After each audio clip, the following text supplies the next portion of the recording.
နောက်တက်မမျိုးဆက်တစ်တွက်ဒါရီကူမဖြစ်သေးတောင်းနဲ့တောက်ဖူးဖြစ်လေရမေကကိုတူကိုထားပေါ်စိတ်တက်တွေပြောင်းလဲပြုပြင်ပေးနောက်ပြီးမူရစေဈေးကွက်ကတည်းကစားလာပြန်နေရ Welcome to Myanmar Musings, a podcast of the Myanmar Research Centre of the Australian National University, Canberra. I'm Luke Corbin. It's April 30, 2018, and today we're speaking with David Mathieson, a Yangon-based independent analyst who has worked on peace, conflict and human rights issues in Burma for quite some time. And today we'll be talking about the human rights situation in contemporary Myanmar and the country's history of UN Special Rapporteurs. Hello, David. Hello, thank you for having me. The first UN Special Rapporteur on human rights to Myanmar was Yoza Yokota, who commenced in 1992. Before we get started on what the Special Rapporteur is and what they do, why they're important and what they've done for Myanmar, perhaps you could give our listeners a backgrounder on the organisations that employ the human rights discourse to make positive changes in Myanmar and their actions, so those outside of the United Nations, and what they've done since 1992, years in which numerous ceasefires, wars and political upheavals have taken place in Myanmar. And what has your involvement been? How did you get involved? Well, there is quite an extensive architecture of human rights promotion and documentation and advocacy organisations outside the country. And 1992 was really a year in which both the UN system and a lot of already established international human rights organisations such as Amnesty International and Human Rights Watch, which was then called Asia Watch, started doing a lot more work on the country. And the first ever international human rights report by a major organisation was 1987, and an Amnesty International report about the fighting in Shan State and the eastern borderlands. There were a few different groups, some connected to ethnic armed organisations and ethnic civil society, such as Project Mage, which produced some really quite exemplary reports that people should go back and look at. But also in 1992, you had the growth of a exiled, border-based human rights documentation network, some of whom very, very closely connected to the non-state armed groups. In fact, could be seen as basically public relations firms within rebel organisations. A very one-sided documentation. The Tatmadaw and the SLORC, the State Law and Order Restoration Council, was the only evildoer in those days.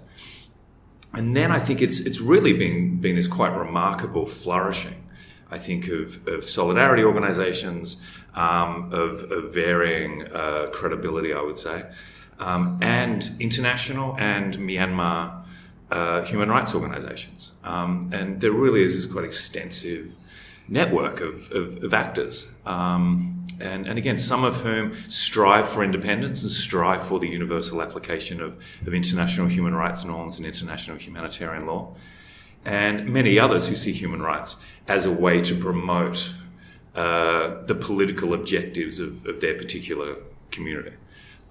So it's within that whole complex is where the international United Nations Special Rapporteurs and the United Nations whole human rights promotion regime, as well as individual states and their pursuit of human rights promotion, like the annual United States State Department Human Rights Report. And Australia, DFAT, does the same thing. They have this measurement of human rights progress in different countries around the world. So it's an interest of mine just to see how UN Special Rapporteurs and the whole international structure has engaged over a long period with Burma, Myanmar, and with the human rights complex based here. And I think it's an interesting story that still hasn't been told to the depth that it should be. Okay, so what is a UN Special Rapporteur for human rights? Do all countries have them, need them? How do they come to exist? And what do they do that these other organisations can't? Okay, so here's something that I find fascinating, that having had 26 years of Special Rapporteurs, the understanding within Burma about what they actually do is really quite mixed, and that goes from the government down to the average person on the street. So a Special Rapporteur, given a mandate by previously the Human Rights Commission, and rebranded over 10 years ago as the Human Rights Council, So the council is based in Geneva, and all member states revolve and try and get a seat on the council. Every member of the United Nations has dealings with the Human Rights Council. Now, the Human Rights Council, through its works and through the Office of the High Commissioner for Human Rights, basically works on various issues and appoints special rapporteurs that are country-focused and thematically focused. So there's a whole architecture of these special rapporteurs, and it goes from the UN Special Rapporteur on the situation of human rights in Myanmar, currently Professor Yang Hee Lee, to the Special Rapporteur on combating extreme poverty, Philip Alston, the right to housing, the right to health. So the Human Rights Council, through resolutions, appoints these special rapporteurs for a fixed term, usually about 3 years. And every year they have to produce 2 reports, one to the Human Rights Council and one to the Secretary-General and the UN General Assembly. And they have various recommendations, and these are updates. These are investigations, usually conducted in country and with the communities and the authorities and various other stakeholders connected to a specific human rights issue. And these reports are meant to reflect what is the current situation and to gauge where things have improved and where things have regressed, and to provide basically free technical advice based on the highest principles of how to improve the situation. And they're meant to be advice from the Human Rights Council to the UN system about the state of human rights in this particular country, or in combating terrorism, or the right to water in sub-Saharan Africa, and things like that. Now, where the misunderstanding, I think, comes in Burma is that special rapporteurs they do not work for the United Nations. They're independent experts. They do not get paid for this. They basically take time off from whatever jobs they have in order to do this role. They do not answer to anyone at the UN apart to the Secretary-General. It's like, I've been tasked to provide 2 reports a year. Here they are. I'll brief, and it's only the logistics that are paid for. It's not a salaried position. And they don't have a boss other than the Human Rights Council, who appoints them. And how does one become a special rapporteur? You put your name forward. And sometimes you have very good cooperation on the part of governments, member states, with special rapporteurs. And other times there's just no cooperation at all. And I think Burma really is an interesting case study of that. You've seen kind of initial begrudging cooperation with the first special rapporteur, then complete rejection. We're not going to talk to you at all. We're not going to engage with the situation. And then a very undulating kind of rocky relationship with the past 3 special rapporteurs. Okay, so let's run through them quickly before we reflect a bit more generally on the rapporteur. So this first one, Yoza Yokota, what were the main issues in Myanmar during her tenure, 92 to 96? Was she successful? So there's a difference there. So there was a Japanese law professor and former UNHCR head who came into Myanmar just to kind of look at the situation before Professor Yoza Yokota, who's a well-regarded professor. He was appointed the first special rapporteur. The situation in 1992 is really quite fascinating reading, given the current situation here. Daw Aung San Suu Kyi was under house arrest. There were a lot of political prisoners. There was still heavy fighting out in the hinterlands, especially in Karen State. And one of the biggest issues facing the Special Rapporteur was the repatriation of Myanmar Muslims that had been forced out of Arakan State into Bangladesh. So a very topical report to read right now. That if you compare the human rights situation now with back then, apart from large numbers of political prisoners and the emphasis on Aung San Suu Kyi, there are a lot of very long-standing similar issues. Rohingya Muslims and conflict in Rakhine, and armed conflict in lots of other places. Very similar discussions on the architecture of legal repression, and many other issues that goes to show the cyclical nature of widespread and systematic human rights violations and denial of basic freedoms here. So Yokota came in, I think, at a time in which the UN system was starting to pay a lot more attention to Burma. And I think partly that came from the 88 uprising, then the denial of the transition to an elected parliament in 1990, and the elevation of Aung San Suu Kyi as this human rights icon throughout the world.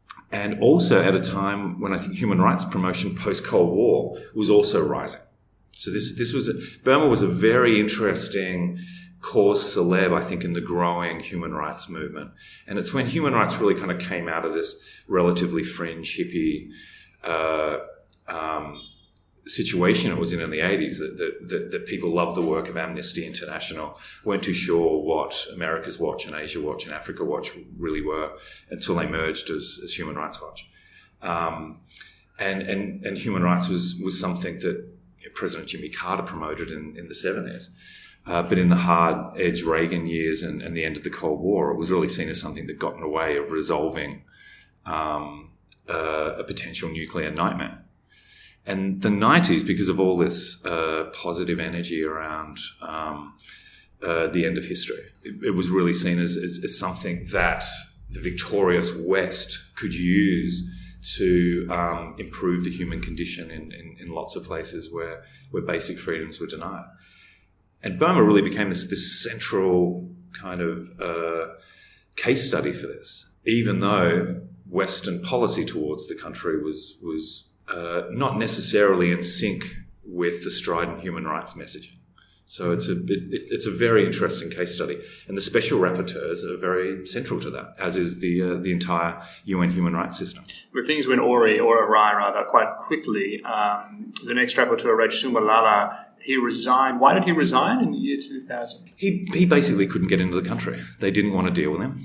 And this was a period in which there was this sense of an opening. 1995, Aung San Suu Kyi was released from house arrest, and had enjoyed relative freedoms for several months before the fists started to tighten around her and the National League for Democracy and other dissidents.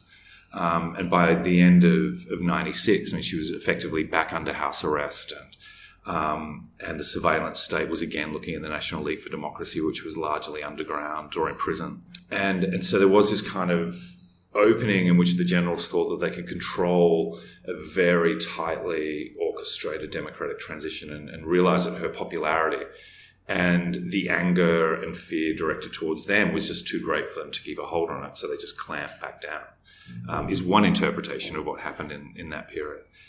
And so they really re-entered another kind of very hard-edged period in the repression of the country.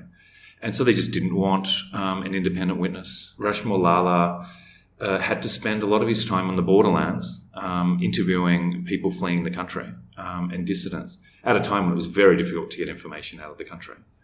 There weren't a lot of foreigners living here, and most tourists were clueless as to the scale of the repression. And so it was really this period when the State Law and Order Restoration Council, rebranded in 1997 as the SPDC, really rejected dealing with the UN on these issues.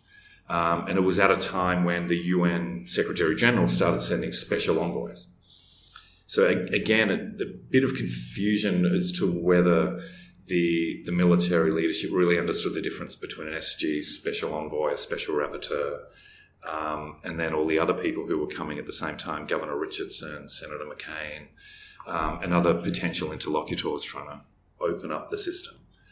And then it didn't really improve until about 2000 when Paulo Pinheiro was appointed. Yeah, and you've referred to him as flamboyant. He served until 2008 when rumblings of reform were beginning to be heard, although few believed them. Although he did serve for 8 years, he wasn't allowed into Myanmar for half of that, I think. So he came in, and he's a very experienced rapporteur. And when I call him flamboyant, that's out of all respect. He's a very flamboyant Brazilian. And he's a man who I could watch and listen speak to for hours just because of the passion with which he talks about a lot of these important issues. I think that there you can kind of detect this period. 2002 was when, again, the SPDC tried this kind of, spearheaded by Lieutenant General King Yuan, the head of military intelligence, and the first secretary of the SPDC, tried to kind of open up conditionally to the world. And again, they released Aung San Suu Kyi, made out that they were dealing with an appeal to the Americans to get certified as cooperating in the war against drugs, when, of course, there was no way that they really were. Were appealing to the UN to come and help them in certain humanitarian issues that they had, but under very strict conditions and really under their tight control. And Professor Pinheiro, I think, was really quite taken with this and gave it a lot more credibility than subsequently I think he would see it as. And this all culminated in, March 2003, hearing a squawk under a table in insane prison and finding a listening device. And he left the country not to come back. He came back at the end of 2003 and was not happy with the way he was treated, this very tightly controlled trip that he was on. And then didn't enter until the end of 2007, after the crackdown on peaceful demonstrators in August and September 2007.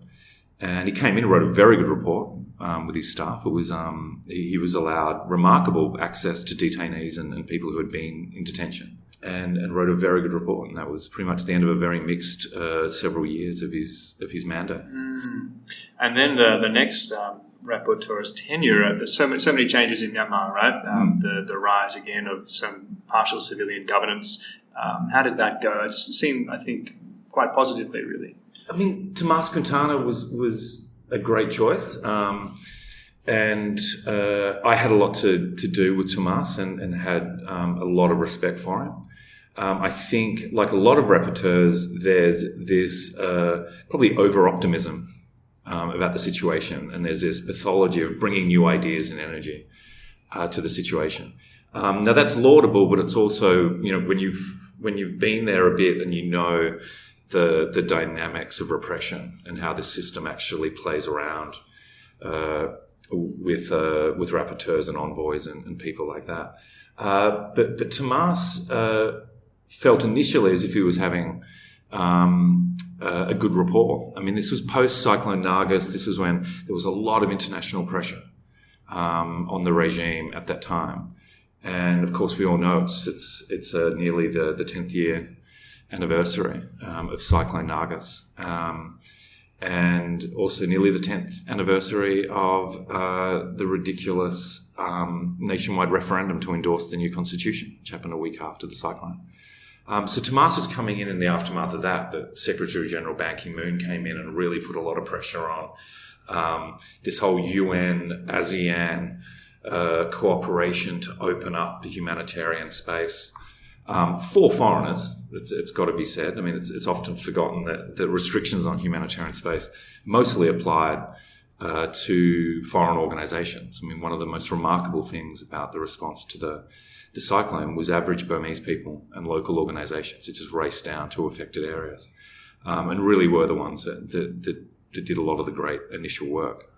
It's got to be remembered in that period that this was a regime that was reeling from international criticism, were kind of shocked themselves by the scale of the devastation, almost like, we didn't do this, this was Mother Nature, but we compounded it by just not allowing all the help that we could have allowed in, and wondering how this was going to affect their carefully arranged plans of carefully scripted transition in the 2010 election.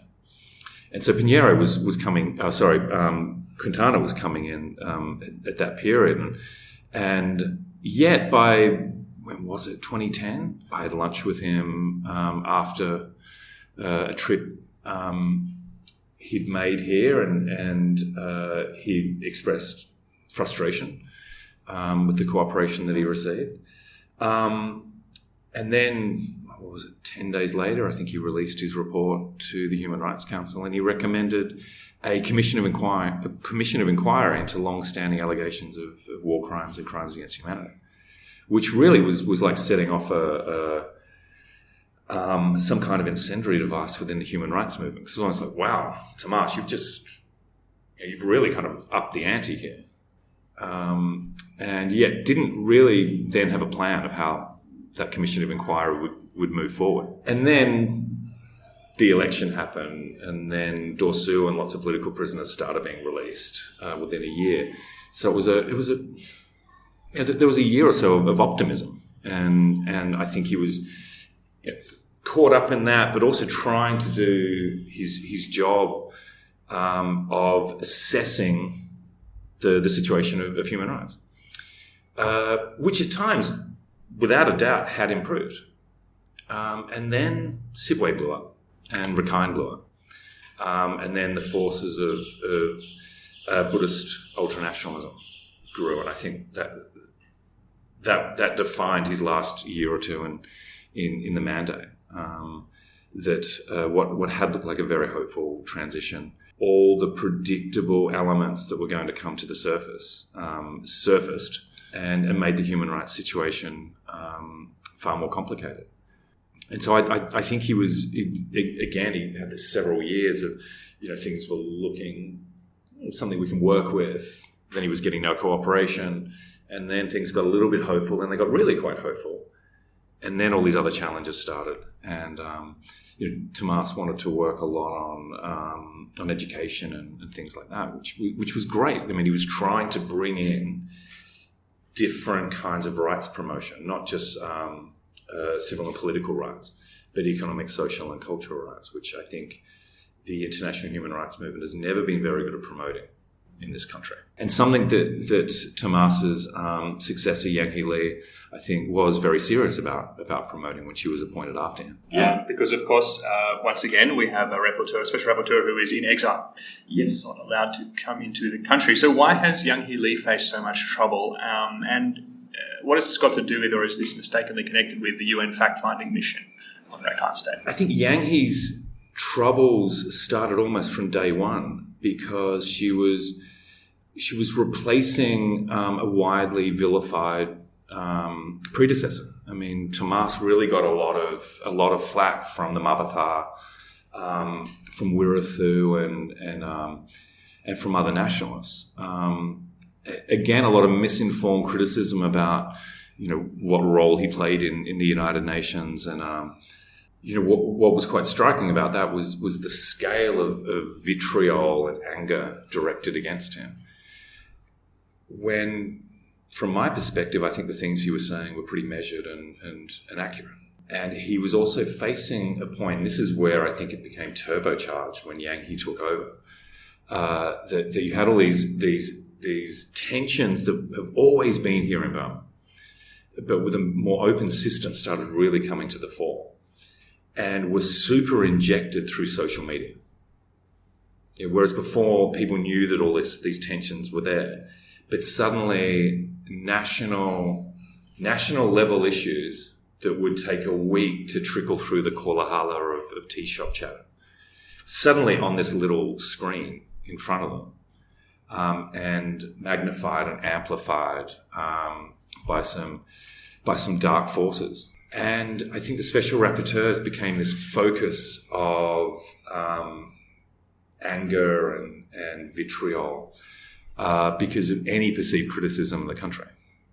And I think because of the limitations of social media, it became like, how dare you, Yang Hee Lee, point out your interpretation of this human rights situation when it's clearly exaggerated and you're doing it to tarnish the reputation of Myanmar. So I think that narrative really set in and made her relationship with the society in which she was trying to actually help, and a government in which she was trying to find ways to support and inform and work in partnership with in some ways, made that a lot more difficult. I mean, I remember being at her end of mission press conference, and she had withstood days of criticism and castigation and violence, really, basically because she was condemning anti-Muslim violence. I mean, I think that was the day when Wirathu was across town in Rangoon somewhere, denouncing her and calling her a bitch and a whore and all these other horrible things. I mean, she really put up with a lot of violence during that trip and afterwards. And yet, I I always found a lot of the things she wrote in her reports and the way that she talked about the situation to be incredibly balanced and to be incredibly caring and deeply affected by some of the things that she had heard in her visits. And trying to appeal to different voices in Burma by often in her statements front-loading ongoing armed conflict in Kachin and Northern Shan and blockages of humanitarian assistance and the kind of fear that she was hearing from different people. And in other words, trying to kind of balance out a lot of international obsession over the plight of the Rohingya and the conflict in Rakhine with lots of other bad things that were going on. And I find that really quite sad that all those great efforts that her and her colleagues were making to achieve that kind of balance and appeal to decision makers in Naypyidaw, that she was being balanced, she was following her mandate very closely, was just rebuffed by these very simplistic dismissals of her and these threats.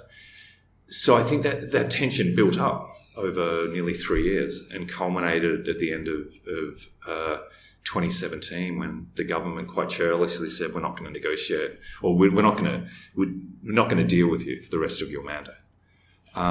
Which to me was the government just shooting itself in the foot and demonstrating a huge amount of guilt over the way that they've reacted to the crisis in Rakhine State. So now that we've gone through that, what patterns can we see in the work of these special rapporteurs? Are they helpful for the people of Myanmar? Are they effective? And indeed, is the human rights discourse the best way to combat injustice? Very good question. I think the work of the special rapporteurs is very important and is very effective. But where the limitations are is in the systematic promotion of lots of human rights, the whole spectrum within the country. And I think that's a product of decades of military authoritarianism and the fact that human rights was seen as tantamount to sedition and it was seen as something scary. Even though you had a democratic opposition that used that paradigm and used the promotion of human rights norms as a means to achieve power.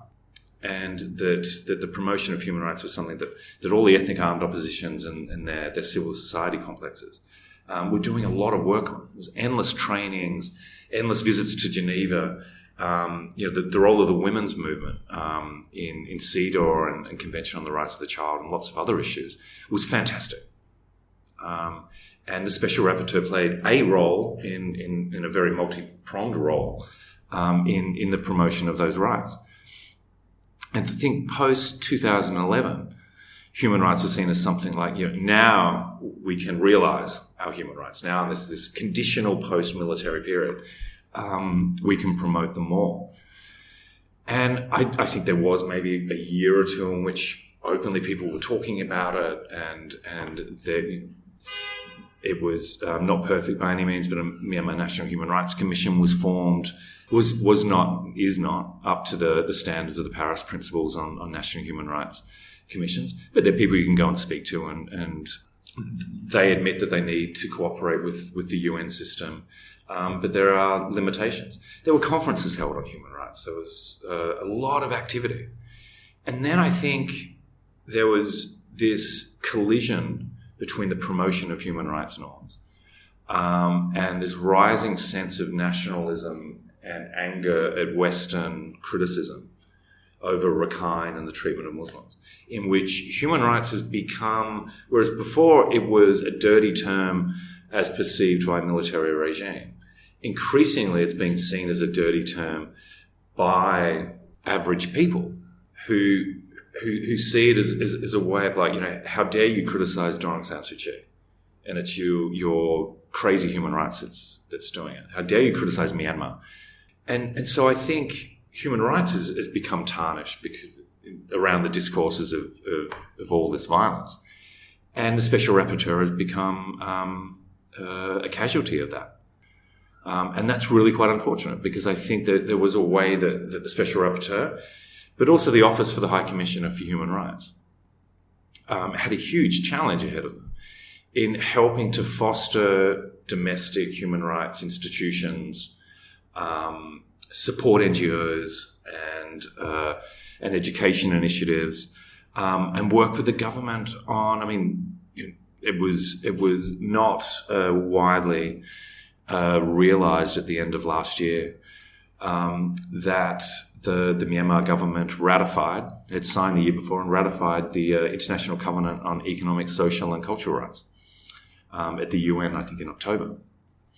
Now that signaled that potentially the government was more open to working with international institutions and actors around those very important rights. And I think Yang He and her mandate has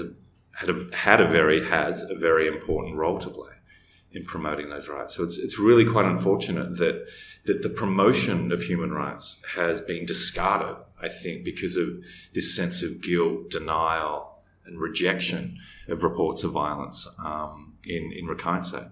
What the government should be doing, I mean, if we're going to look at what can be done, it's toning down its childish rejection of a lot of these reports and blaming it all on Yang He and their conspiracy theories about the United Nations, and actually inviting her back in and saying, look, we understand that we don't like a lot of the things that you say, but we need to kind of grow up a little bit and realize that we shouldn't be blaming you for saying it. We should actually be trying to make accountable the people perpetrating the violence or getting in the way of genuine rule of law and the promotion of human rights. I think they did the country a huge disservice by blocking her. The military has made it very clear that they see human rights and everything involved in it as a potential threat and don't like it. And what's disappointing is that you have a National League for Democracy that championed at least the words of human rights. And yet in the past 2 years, it's just like inconvenient, we're not going to use them. So in other words, I think there could have been a very different employment of human rights norms and promotion by the government that could have potentially dampened down a lot of the hatred and violence that we see now. So in other words, they could have used that history of actually promoting a lot of these norms in a far more effective way to rally this diverse population around them and to signal to the military. It's like, regardless of how you talk about it, they actually don't like the fact that you repress their fundamental freedoms and their human rights for decades. The older ones remember that it was you that brought the country to its knees and that humiliated an entire generation of people by making this country poor. So we're going to keep talking about it because that's important to the older generation, but also use it to inform this younger generation that is increasingly apathetic to human rights norms and their promotion and have seen the criticism of the past 4 or 5 years as something to reject because it's seen as pressure, even as they're enjoying a new smartphone, a car, and a shopping mall. At least for people in Rangoon and Mandalay. I mean, the vast majority of people are still living in darkness and ignorance and hunger and hardly any schooling. And I think that's what people have to remember, that the majority of the country here still have not had their human rights realised. I think the most glaring, there's no way rationally that you can expect a new, untested government, even with a massive landslide mandate, to solve the conflict in Rakhine, given the mess that they inherited. There is no way that they could have solved a 70-year war in short order, even though that's exactly what Dorsu said, almost in this far more imperious way than the Tatmadaw about, you combative fellows just get to the table, sign the thing, disarm, go home. But all of those long-term issues were always going to be difficult. But what they could have done very easily and signalled their commitment to improving the human rights situation long-term was in repealing a lot of the repressive laws. And instead they seem to have embraced that repressive architecture. They seem to have realised, 66D is not that bad. look at how they view any kind of dissent. They'll take out arcane sections of the penal code and start threatening people with it. So that's where I find the excesses. That they didn't need to go down that road. They could have just started a process of repealing or amending a lot of these laws to bring them into line, which they could have used their parliamentary mandate for. They could have started talking about how do we end this conflict? How do we understand it for the majority of people here? They have no plan at all, really, apart from these strained pantomimes that they put on called Panglong 21st Century, in which people just turn up, play a role, and kind of get a gift bag and go home. They're not substantive peace negotiations. They're not based in any kind of reality. And the conflict's only gone worse. So I think if you're going to look at any kind of average scorecard, and that's the strength, I think, of Yang He Lee's reports, is that she gave very good updates and then recommendations to improve the situation of human rights in Burma. But the thin skin of the civilian government, I think, was really, it was like, just get out. We don't want to hear these criticisms. And not realising that admitting you have a problem is the first step to solving it. So that's been the biggest disappointment. This very swift rejection of almost every human rights norms apart from just general principles of rule of law that I think has betrayed the previous generation and is looking to betray the next generation. Okay, before we finish up, I always ask if you have a recommendation for our listeners. It doesn't need to be about human rights, but it does need to be about Myanmar. It can be a restaurant, it can be an academic tome. Do you have anything for our listeners? I just finished reading Rosalie Metro's new novel, Have Fun in Burma. If you have any interest in this country and you like good writing and you want to read something that's balanced and fair and insightful, then Rosie's novel is it. It's really fantastic. I haven't seen it downtown yet, but hopefully our friends on Pansadan Street will soon be making copies. That comes highly recommended from me. Okay, thank you so much for coming on Myanmar Musings. Thank you. Anytime.